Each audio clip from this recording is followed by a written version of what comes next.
Manifestation எல்லாத்துக்கும் work ஆகுது, ஏன் எனக்கு மட்டும் ஒர்க் ஆகலை? நான் என்ன பண்ணினேன்? நான் எப்போவும் பாசிட்டிவாக தான் நான் இருக்கேன், ஏன் எனக்கு மட்டும் நடக்க மாட்டேங்குது அப்படின்னு சொல்லி உங்களுக்கும்லேயே ஒரு செல்ஃப் டவுட் இருக்குது அப்படின்னா மறக்காமல் நீங்கள் இந்த ஒரு விஷயத்தை மட்டும் டெய்லி ஃபாலோ பண்ணுங்கள். அது என்ன அப்படின்னா கிராட்டிடியூட். உங்கள்கிட்ட இருக்கிற விஷயத்துக்கு முதல்ல நன்றி சொல்லுங்கள். எனக்கு கார் இல்லையே, வீடு இல்லையே, வேலை இல்லையே, பணம் இல்லையே அப்படின்னு சொல்கிறத விட்டுட்டு நான் நல்ல ஆரோக்கியமாக இருக்கிறேன், என்னோட ஆரோக்கியத்துக்கு நன்றி.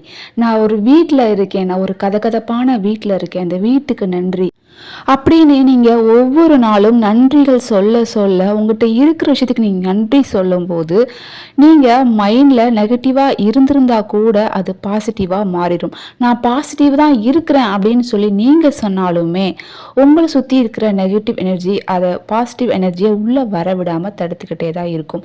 இதை ஒரு சேலஞ்ச் மாதிரி எடுத்துகிட்டு பண்ணுங்கள். தினமும் நான் ஒரு விஷயத்துக்காக நன்றி சொல்லுவேன் அப்படின்னு சொல்லி ஒரு 100 நாள் சேலஞ்ச் இல்லை ஒரு 30 நாள் சேலஞ்ச் அப்படின்னு எடுத்துகிட்டு பண்ணுங்கள். கண்டிப்பாக வாழ்க்கையில் மாற்றம் நிகழும்.